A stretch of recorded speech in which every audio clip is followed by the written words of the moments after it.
ஜிம்கானா நீ ஃபேமிலியோட பாருங்கண்ணா. செட்டு ஹோஸ்ட் பேண்ட் ரெடி இப்ப கெஸ்டோட பரப்பண்ணா. ஐயோ நல்லா இருக்கா? நல்லா இருக்கு.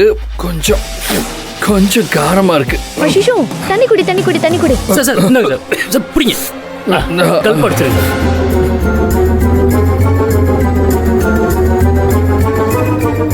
ஐயோ சொதப்பிட்டியா அஸ்வின்? என்ன அது? த்ரோட்டு சரியில்லையா?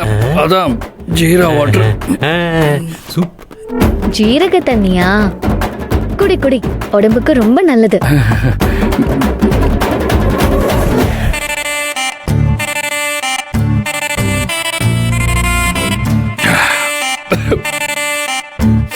அப்போ ஓகே. இன்னும் கொஞ்சம் ஜீரக தண்ணி குடிக்கிறீங்களா? வேணாவா? என்னாச்சு? என்ன சத்தம் அஸ்வின்? இல்லை இல்லை கொசு. அது இந்த வீட்டுக்குள்ள நிறைய கொசு இருக்கு அதான்.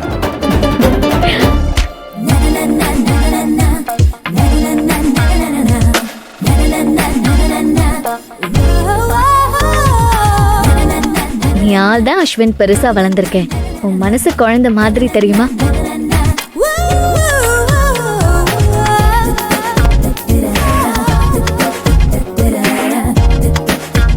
காதல் பண்ணாலே பைத்தியம் முச்சிரும் போல.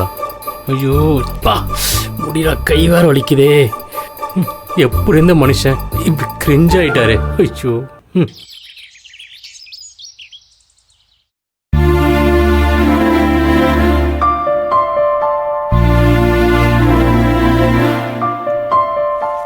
இந்த காலத்து பசங்களாம் எதுக்காக இப்படி நடிகர்கள் பின்னாடி போய் வாழ்க்கையை தொலைக்கிறாங்களோ தெரியல. ஏங்க இங்க பாருங்க, என்னோட மாத்திரை மருந்துக்கு மட்டும் எவ்வளவு செலவாயிருக்குன்னு. மாசத்துக்கு 2500 ரூபா ஆகுது. இத சேர்த்து வச்சா எதிர்காலத்துல மதிக்குட்டிக்காவது உதவும். மருந்துக்கு செலவாகுதுன்னா செஞ்சுதானே ஆகணும். இதுல மிச்சப்படுத்தி தான் மதிக்கு செய்யணும்லாம் இல்ல. மதிக்கு தேவையானதை நம்ம சேர்த்து வச்சுட்டு தானே இருக்கோம். நானே சொல்லணும்னு நினைச்சேன் அத்தை. மாத்திரை மருந்து செலவெல்லாம் குறைக்க முடியாது. ஆனா உங்களுக்கும் மாமாவுக்கும் மெடிக்கல் இன்சூரன்ஸ் வேணா போட்டு வைக்கலாம். இதுக்கப்புறம் மெடிக்கல் செலவு ஏதாவது வந்தாலும் இன்சூரன்ஸ் போட்டு வச்சா நம்ம கொஞ்சம் சமாளிக்கலாம். நீ சொல்றதும் சரிதாம்மா. என் ஃப்ரெண்டு ஆரோக்கியசாமின்னு ஒருத்தன், அவன் பாலிசி புரோக்கரா இருக்கான். அவங்கிட்ட எந்த கம்பெனி நல்லதுன்னு விசாரிக்கிறேன். சொன்னா கேளு. வெண்ணிலா என்னாச்சு? ஏன் ஸ்கூலுக்கு போற நேரத்துல இப்படி கண்ணை கசக்கிட்டு இருக்கா? இன்னைக்கு நான் ஸ்கூலுக்கு போக மாட்டேன் பாட்டி. ஏன்? இன்னைக்கு ஏதாவது டெஸ்ட் இருக்கா? அதெல்லாம் இல்ல. மதி, நான் பைக்ல கொண்டு போய் விடட்டுமா? வேணாம் மாமா, இன்னைக்கு ஒரு நாள் நான் போகல. என்ன விடுங்கள. ஸ்கூல்ல யாராச்சும் உன்னை தொல்லை பண்றாங்களா? அத்தை கிட்ட சொல்லு, நானும் மாமாவும் வந்து கேக்குறோம். இந்த வயசுல உனக்கு என்னடி அப்படி பிடிவாதம்? ஒட்டிக்கிற அடி இல்ல, நீ தானா ஸ்கூலுக்கு போக போற. செல்வம் சார்.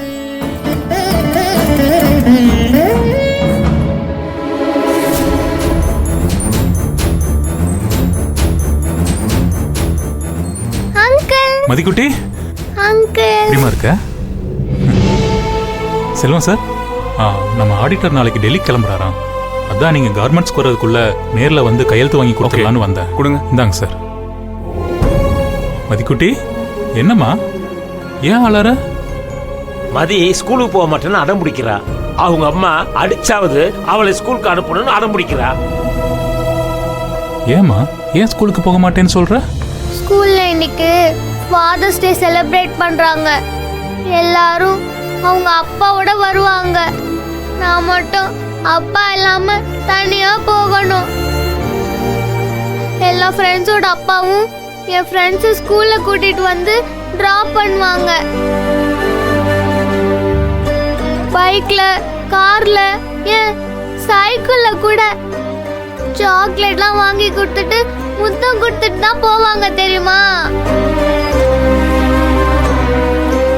என் கூட யாராவது சண்டை போட்டா கூட நான் எங்க அப்பாவை கூட்டிட்டு வருவேன், எங்க அப்பா கிட்ட சொல்றேன்னு என்ன மிரட்டுவாங்க. நான் யார்கிட்ட போய் சொல்லுவேன்? எனக்கு தான் அப்பாவே இல்லையே. என் அப்பா யாரு, எப்படி இருப்பாருன்னு கூட நான் பார்த்ததே இல்ல.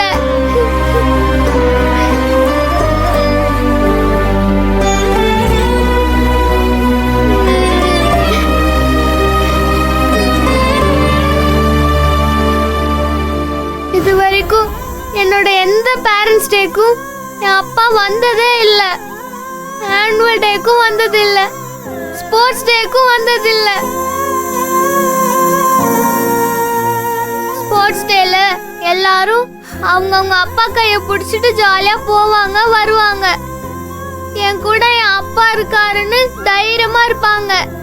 இதெல்லாம் பார்க்கும்போது எனக்கு அப்பா இல்லையேன்னு கஷ்டமா இருக்கும் தெரியுமா? இன்னைக்கு ஃபாதர்ஸ் டே செலிப்ரேட் பண்ண போறாங்க. அப்பா இல்லாம நான் அங்க போய் என்ன அங்கிள் பண்ண போறேன்? எல்லாரோட அப்பாவையும் பார்க்கும்போது அவங்க பசங்களோட விளையாடி சாப்பாடுலாம் ஊட்டி விடும்போது எனக்கு அழுகழுகே வரும் தெரியுமா? அதனால தான் நான் போகலன்னு சொல்றேன்.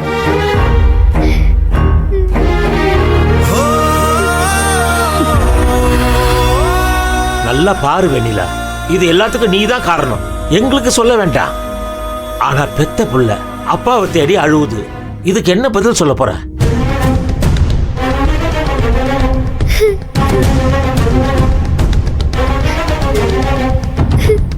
உனக்கு அப்பான்னு ஒருத்தன் இல்ல, அவன் செத்துட்டான். போதுமா? வெண்ணிலா,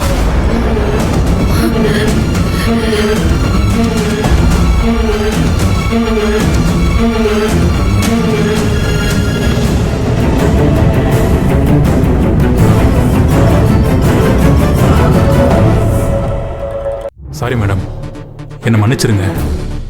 ஏற்கனவே அப்பாவுக்காக மதி ஏக்கமா இருக்கா. குழந்தைகிட்ட இப்படி பேசாதீங்க. எல்லாரும் என்னை மன்னிச்சிருங்க. மூணாவது மனுஷன், உங்களுக்கு குழந்தை மேல இருக்கிற அக்கறை கூட பெத்தவளுக்கு இல்ல. பரவாயில்ல தம்பி. ஜீவா, நீங்க மதிக்காக தானே பேசுனீங்க, நாங்க தப்பா எடுத்துக்கல. அண்ணே, உங்க கோவம் ஏமாற்றங்கள்லாம் எங்களுக்கு எல்லாமே புரியுது. ஆனா மதி இன்னும் சின்ன குழந்தைதான், எதையும் புரிஞ்சுக்காத வயசு, அவ இன்னும் வளரல. அன்னைக்கு எங்களை மீறி போய் நீ பண்ண தப்புனால காலம் பூரா இந்த மாதிரி நீ நிறைய அனுபவிக்க போற வெண்ணிலா. பெத்தவன் நான், என் புள்ளைய பாத்துக்கிறதுக்கு எனக்கு தெரியும். ஏய் வாடி, இன்னும் எவ்வளவு தான் என்ன அசிங்கப்படுத்த போற? நான் வர மாட்டேன். என் அப்பா யாருன்னு எனக்கு தெரியணும். என் அப்பாவை நான் பார்த்தே ஆகணும். இன்னைக்கு எல்லாரும் அவங்க அப்பா போட்டோ ஒட்டி அதுக்கு கீழே கவிதை எழுதி கொண்டு வருவாங்க. நான் என்ன எழுதியிருக்கேன்னு தெரியுமா?